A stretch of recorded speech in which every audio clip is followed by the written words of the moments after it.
Welcome to the Full Dive Gaming Podcast, bringing you a full dive of news, discussion, and insights you need for virtual reality gaming. This podcast is brought to you by Asterion Products. If you're sitting here watching us, I'm sitting here in my sweater. I got my Asterion Products mug. Check out Asterion Products, get some VR merch. Use code FULLDIVE to save $5 on any order, and you too could be rocking a unicorn. I'm Jay Bratt. I'm a VR YouTuber who's also looking really good because I'm wearing a pair of Resolution Games sunglasses right now because it's too bright indoors. I'm Nat Bratt, a VR enthusiast who likes Spyro. and I'm Lipnox VR, a VR YouTuber who has a big thing going on later on I can talk about, but I am literally feeling the worst case of motion sickness since I first got a PlayStation VR 6 years ago. Oh, you heard it here first. Lipnox, a VR YouTuber who has a big thing. Our podcast is here to keep you up to date in the VR realm. We answer questions from our communities. We talk about the latest, greatest VR news, and then we discuss what we've been doing and playing recently. So if you're here on YouTube, you see the sunglasses, you see the Asterion Products, and if you're not here, you're listening to us. We love it either way. We got tons of questions from our community. Block led us off this week with a spicy question. Have you ever had a bad experience with a dev or accessory company trying to get you to promote their product on your channel, like anyone being aggressive or pushy about it? And I bet Lip remembers this story, but I once made a scathing review of a product. That company took my review and they cut it up in editing and put music over the bad parts that I said and then posted it on their Amazon page of the product. Do you remember that? I vaguely remember it, but I do know that I've seen you advertised for a bunch of things on Facebook through their like sponsored ad things, and I'm like pretty sure Jay has no idea about these videos. None whatsoever. At least if I said something good, I don't really care. Go tell the world that I said something good. But that one was just shocking because like I literally was leading into an angry rant and they just like cranked the music way up and blocked out the rest of my talking so you couldn't hear it. It was a shocking situation for sure. Amazing. You got anything like that? Someone's been a jerk to you about it? I mean, I hardly ever do accessory reviews, so it really hasn't come up at all. Games?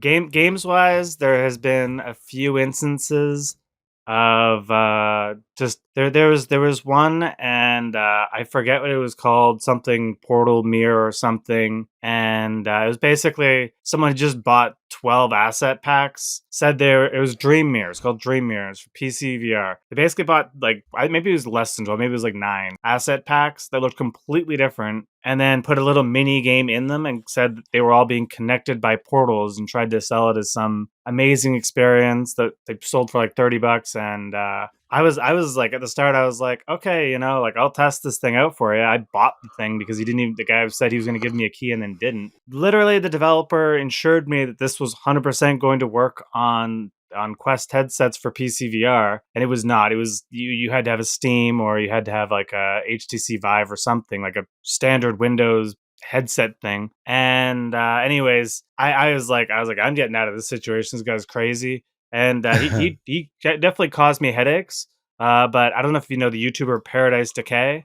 Mm-hmm. But Paradise Decay did a video on the game and said it was not good. And he went on a complete just rant on him, like attacking him in the Steam community pages and everything. And I don't think that developer is making VR games anymore. But good job, PD. That was the worst of it. I was like, oh, I'm so glad I didn't make a video on that because it would have been me on the getting roasted by who knows what army this guy was going to send. Good times. Yeah, I've had plenty on the list of people who got real angry in the emails. At some point, you just have to block them. We got tons more questions. We're gonna have to keep moving through them. Mr. Task asked us something, Lip. So he was asking a bunch of questions, but the first one he said was, what movie would you like to see become a VR game? And I mean, this is quite topical because of a new trailer that came out the day of recording. And there is a new Indiana Jones game for the on the Xbox Direct thing. Oh. And wow, that would make an amazing VR game. I love Indiana Jones, and that is already perfectly suited for a VR experience. The one they showed off, I was like, this should be a VR game. If it was a Sony developed title, I bet it would have VR support. But yeah, Indiana Jones. There you go. What about you guys? Good question. Lion King. Running from the pride, getting thrown off. What if you got to do it, but you had to be Scar in the game? It's like a humanizing of the villain type game. I would be okay with that. I could eat a little mouse. You learn how he got his scar, and then you have to kill your brother. Nice. All for what the game perceives as the greater good. I see why some people wear sunglasses when they record, man. It just puts me in this whole mode here. I just feel totally different than my normal self. I don't know if it's these sunglasses or the incredible amount of cold medicine I'm on after all of the traveling I've been doing. But I was recently at CES. For those of you out there who don't know what CES is, that's the Consumer Electronics Show, one of the biggest electronics trade shows of the year. And Tass had a bunch of questions about it. So he said, what was your favorite item from CES? And the fact that nothing is standing out in my head kind of says it wasn't a great year for VR. There was some weird VR stuff. I got to try the B Haptics gloves with the headset haptics. The weird thing was in the demo, you're like touching yourself or this other person. I don't know what exactly the demo had you doing. It's kind of weird, but like you see, I'm guessing it's your meta avatar, but the problem was someone else had handed me this headset. So it was their meta avatar. But whenever I'd reach out and like high five them, I would feel the haptics touching my fingers. Or if I slapped them, I'd feel the headset haptics in my head. So I gotta say that was probably the coolest. The weirdest was a robot that massages you. Like it's a robotic massage table. Atom Bomb Body actually got on it and she actually had it tested out on her. And she said it was kind of weird because the part that touches you, it doesn't look like a hand. It doesn't look like a fist. It's just like this robot finger thing. It kind of looks like a foot, sort of like without toes. So you're like getting massaged by this creepy robot foot thing. What was the worst? Now, I don't want to dog this company because I appreciate what they're doing, but there's this company that's making a headset that's more for like medical stuff and therapy stuff. And what it uses instead of screens, it has like a projector inside of it so that you have this giant projector screen around your head, but it looks like you're wearing the Daft Punk helmet. It's like the biggest thing I've ever seen. So that was, I wouldn't say worse, but it looked really weird until I found out what it was. Is that the black one with like the green side things? No, it was like black and gray. I think I posted a story of it or something, but I'll make sure we'll get the footage over here. And when this podcast comes up, you'll get to see it. But what surprised you the most? Actually, the lack of VR after last year. Last year was definitely more VR heavy. It had a bigger VR presence. And this year it was just like PSVR is already out. Quest 3 is already out. Apple doesn't give a shit about CES. So what do? There wasn't that big of a thing there to bring us there this year. So CES was a little bit of a disappointment for VR, honestly. Sad. Well, we had a couple questions from Chili's. And his first question was, when do you think Meta will stop supporting Quest 2? Good question. Spicy. I mean, I think spicy question. It's such a hard question to say because, like, what degree of support are we talking about? I mean, Meta announced, I think today, that they are no longer going to support anything to do with the Samsung Gear in a few months, which is a headset that came out in like 2018. So, I mean, up to that point, they were somewhat supporting it. I guess you could log in and still download things or buy things. I'm assuming that the Quest Go is the same situation. But, I think that the question is more, when are we going to start seeing Quest 3 exclusive titles that aren't going to work on Quest 2? And I think the answer is quite clear.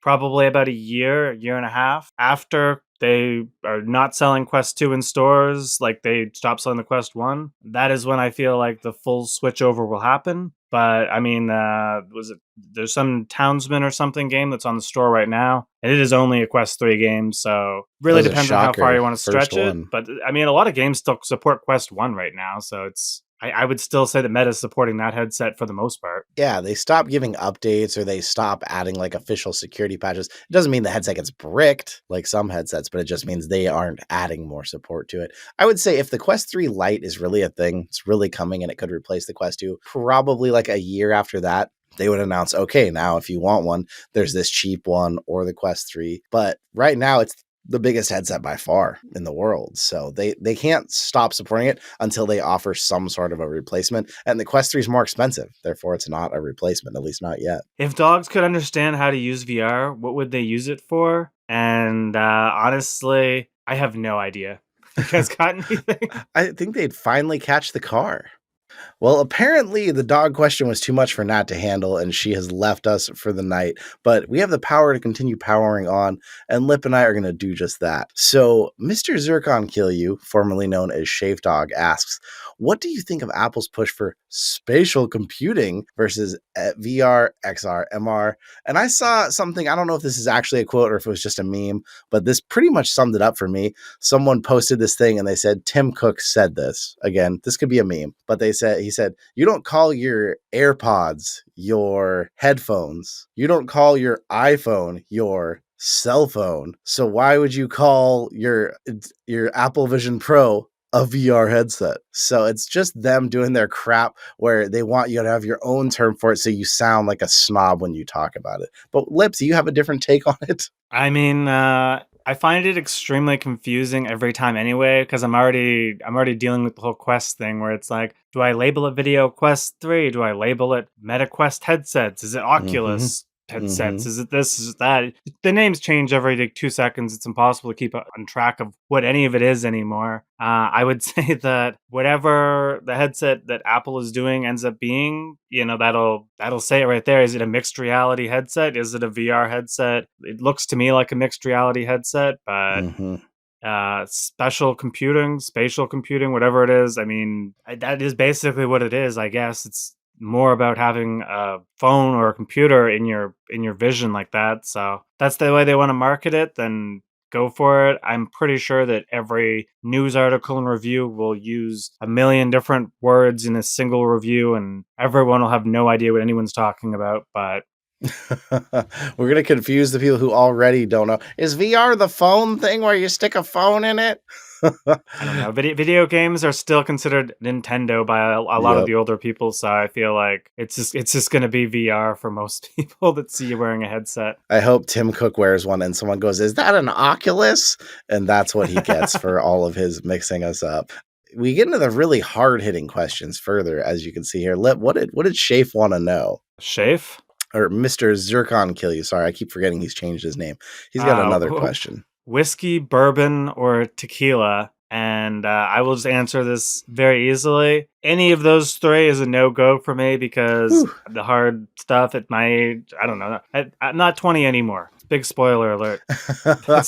It's just not all those hard alcohols just lead to, a bad time. If I had to take any of the three, it'd be whiskey. I absolutely despise tequila. From the day I drank it, I was like, nope, not for me. But yeah, if I was going to drink any of them, it'd be like a whiskey and Coke or something. I got an answer for you here, Shafe. You see this cup right here? All three.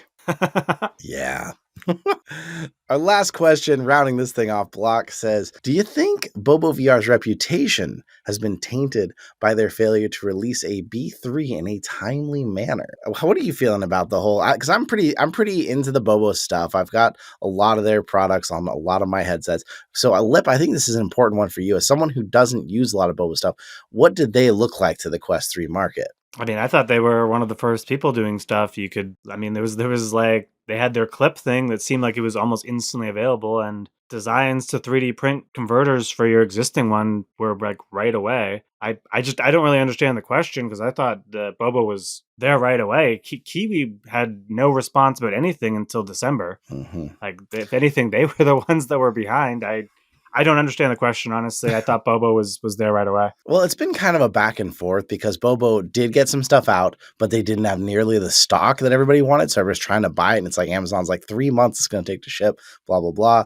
Then there was the issue where it was found that their batteries weren't giving enough juice to the headsets. Either they were draining too quickly or they weren't lasting nearly as long as they were before. But now you muddy all the water with the fact that Meta's been trying to remotely fix their head strap. Somehow seems to have made Bobo's batteries work better. I actually am working on an update video and retesting them all now because it seems like they're better now. So yeah, if you're an insider and you're really tight in it, I would say you might be like, oh, what is happening with Bobo? Why is it going back and forth so much? But I think for the most part, everyone out there, just like you said, is still feeling like they were a first with a solution, even if you didn't buy one. They have options. So I think for most people, I don't think it's really going to hurt their reputation. I think that they just launched a PSVR accessory. And I think that's going to be kind of interesting because I don't think there's enough people with a PSVR that want to buy accessories. So I think it's going to be interesting to see what comes next with Bobo. But I think they definitely should be sticking to Quest 3 and even continue selling Quest 2, obviously, because the Quest 2 is still the biggest headset by far. I just think like if I were to rank headsets based on quality for Quest, Bobo's a step above everyone by a significant amount to me. Even as someone that doesn't use a BoboVR headset right now, it's like if I had if they want to send me one, I'll gladly have it. I'll wear it every video. But to me, it's just like I just don't want to spend money on stuff that I don't need to spend money on. Bobo, did you hear that? We need to get Lipnox one, and that's going to be the end-all, be-all strap. I'd actually be interested because of the way you wear it. I wonder if the Bobo would feel the same way for you. So we got to talk to them, and we got to get you that Asterion sweater both. We got news to talk about, as usual, but before we do, as I just mentioned, the Asterion Products sweaters, the mugs, the VR stickers, the merch. If you haven't checked out AsterionProducts.com, checked out the new stuff that Asterion's doing, you can use code FULLDIVE over there, save you a little money on that order. And Lip, in approximately 23 hours, you can pre-order your Apple Vision Pro. Are you doing it? I mean, I don't have $3,500 American, let alone whatever extra taxes and stuff they would add to that. I probably never will have that amount of money unless I'm like buying a house or something. So, can't count me out on that one. But that being said, I mean, if I had $3,500, I still wouldn't buy it. Yeah. It's going to be interesting to see what happens here. So basically, for those of you out there who don't know, tomorrow, well, at the time of recording, it's tomorrow morning. Probably by the time this podcast comes out, the pre-orders will have started January 19th, 5 a.m. Pacific time. You can spend $3,500 on an Apple Vision Pro if they let you, because there's only going to be 100,000 of them released, so they may not be that easy to get your hands on. You have to already have an iPhone because you can't even order one without doing a 3D face scan of your face so they can make sure it's going to fit your face, right? And then it'll come out February 2nd. And here's an interesting story about this. So there's no way I was going to be able to get $3,500 for this headset. I was like, that's not going to happen. No way. There is a friend of a friend who's a real Apple enthusiast, a real tech enthusiast. He works in the tech industry. Dude makes just crazy money. He actually works 2 full-time cybersecurity jobs. Neither job knows he's doing that. So I think he's making like something crazy, like $500,000 a year between the two of them. And he had told me, hey, I want this headset. When it comes out, if you really want to check it out and review it, I'll buy one. You can spend a month with it, show it off your channel, and then send it on my way. I get a hold of him yesterday saying, hey, are you still wanting to do that? And he's like, you know what? I did some research. I looked into it. I don't think I want that headset at all. This is like the perfect demographic for this freaking headset. This guy, all this income, big Apple fan, interested in the future of tech, and he doesn't want one anymore. And he said mostly it was because he thought it was an actual AR headset, meaning he thought it was a pair of glasses that you looked through and it would put holograms in the world. And when he found out it was pass-through, just like the Quest 3 is, he didn't want it anymore. So what does that say about the chances that people are going to take on this headset? I mean, I think that the biggest concern to me is that I don't have any example from a real company a real developer or reviewer, I should say, on what this pass-through actually even looks like in the headset. We just dealt with a whole bunch of what does it look like with the Quest 3 pass-through, and sure, I'd love to believe they have amazing cameras, but I mean, I can watch VR videos on YouTube and all these things, and they're not crystal clear. So unless they have like designed the most magnificent cameras ever, you're going to be able to tell a difference between real life and this camera. Who knows if there's warping like the Quest has? They have just gotten into, VR, AR, all these things. We've seen PlayStation VR 2 have a ton of missteps that Quest had figured out through their time frame. And I don't really think that Apple has this amazing background to suddenly fix all this stuff out of the gate. I would say that a smart consumer, even if they're interested in the Apple Vision Pro, just wait. Just wait a month, find out what everyone says, and make sure you're not buying something that is going to be used for a week and then stick in a closet. $3,500 is too expensive to just throw it in a closet. Yeah. I mean, even to me, a well-off person, that's a chunk of money right there. Yeah. To me, it's just like, I'm sorry, Apple, but like if this headset costs $3,500, you better have multiple battery pack things that come with it so that I can plug one in and keep using it. You're telling me I'm going to edit things on this thing, but I'm like, if the battery only lasts an hour and a half, what real work am I actually doing? Yeah. It's going to be a weird month seeing how this rolls out and seeing what happens. But I just feel like Apple is usually really good at compelling people and thinking that you have to have whatever their latest thing is. And I don't know that they're really doing that here. So maybe they're going to wait till they're out there. Maybe they're going to show some wild fitness stuff with it or something. They're just going to show how this thing improves your daily life every day for everyone. But I don't feel like they've really marketed it that much. Like, you need to have this. Apple's going to have some advertising campaign where they'll get a whole bunch of big TikTok and YouTube people that have nothing to do with tech, just people that the kids love, the people that are promoting the Prime drink, whatever it is, and they're gonna send them headsets. They're gonna make a video about how cool they are because they got an Apple Pro headset. They'll probably never use it ever again beyond that one video. Maybe it'll be in the backdrop of videos, and that trick of marketing will just create a word of mouth, and everyone that thinks they got money to spend and they want to be super cool, they're going to have one of those headsets and they're going to be showing off how super cool they are, regardless of even using the headset. It is kind of the ultimate status symbol, right? Like, what other thing can you wear on your head and walk around town that tells people I spent $3,500 on this? I can't think of a single thing. like even like name brand clothing, jewelry. Like, someone could be wearing costume jewelry, and I'm not going to know that is $3,500 or isn't. This headset is like the one thing that if someone's wearing that, you're like, okay, that person spent a fortune on that thing. And maybe because of that, some people are going to go for it. They're going to be like, I want to be the first one to walk into church or get on a plane or be seen with this thing on and show everyone how freaking cool I am. I mean, that's the trick. That's, in a lot of ways, that's how the vaping industry took off, because Juul started sending them out to all the different influential people. And it just kind of is cool. Like, if you get those people on board and sell it as this is cool, you will just expand outwards. And I mean, that's been Apple's entire thing. I see so many of the younger people they don't even consider Android as an option. And I'm like, what? Why do you like Apple? Status symbol. That's like when I did that golf thing, remember, with that young golf influencer, I pulled out my phone, I was doing something, and she looked at it and she's like, there's a phone besides an iPhone? Yeah, they exist. Speaking of things that make you sick, what's your day been like, Liv? What have you been up to today?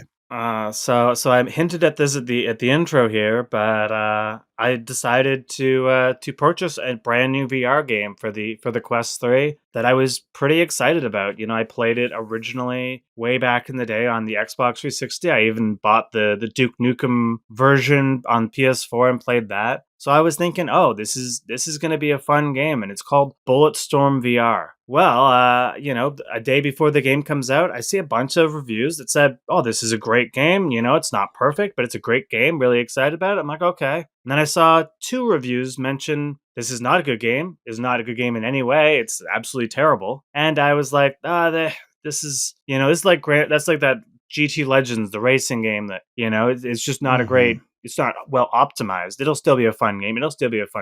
Well, then I started playing Bulletstorm VR, and at first I was like, okay, it isn't the greatest graphics. I'll give them that. It's not terrible, but I mean, it definitely the type of graphics that I would expect to see from titles releasing in the first 6 months to a year of the Quest 1. But this is a Quest 2 and Quest 3 game. But then every time there is any explosion, smoke, or visual effect, and I have it on my phone here to explain what the glitch is called, because I was definitely not going to remember this perfectly. But Team Beef actually posted about this, and what they say it is there's a glitch with all effects. They only render correctly in one eye. And let me tell you, looking at those effects that only render in one eye is like trying to do like that cross eye thing to look at those like 3D pictures things. But for every smoke, every little bit of effect, and it renders them in little cubes. So you can see all the different cubes even that it's rendering. And I played about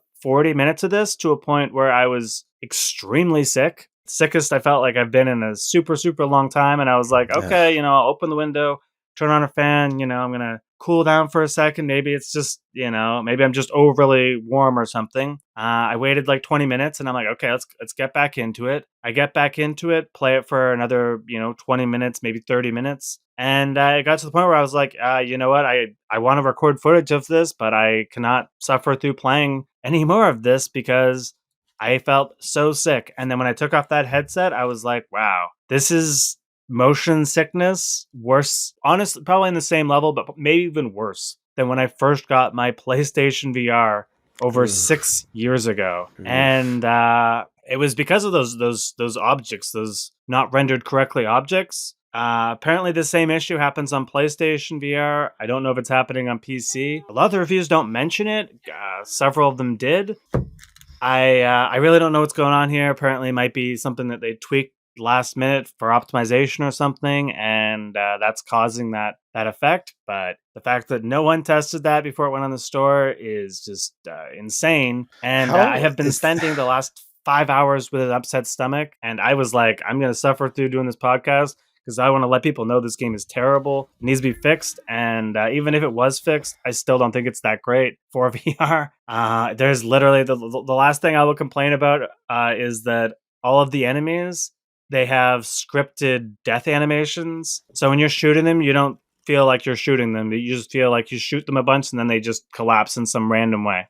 I just don't understand. Like, so many games don't make it to the meta store because of quality assurance. How does a game like this make it there? Like, how can it get through all that? And to your question, I think on Steam, it's down to a 2-star rating. It's at like a 3.2 on the Metastore, which is a really bad rating on the Metastore. And last I checked, it was earlier today on PSVR. It was at like a 3.7 on there. It's 2.6 now. I just 2.6. So it's plummeting. It's plummeting. And here's the thing too. All of this, for those of you out there who don't know what game this is, you've heard all this description and you're thinking, oh, Lip spent $10 on a game and got wrecked. This game is $40. When was the last time you spent $40? Yeah. When was the last time you spent that much on any game outside of like Asgard's Wrath? Like, at that price, this should be the next big VR game. This should be blowing us away. This thing is rated mature with all kinds of things. I think I'd get demonetized if I even said them on the podcast what this is rated for. So you think to yourself, this is like a real Duke Nukem style game. This is like, it's going to be everything you expect from that. And then it's just this crap. It's making everyone sick. You got all kinds of bad reviews here. People mostly just saying it looks bad or it looks okay. But yeah, it's a shocker at $40. Like, and then to add to all of this wildness, it supposedly disappeared from the PSVR store after everybody was really upset. I did check, it's still there. It is still there.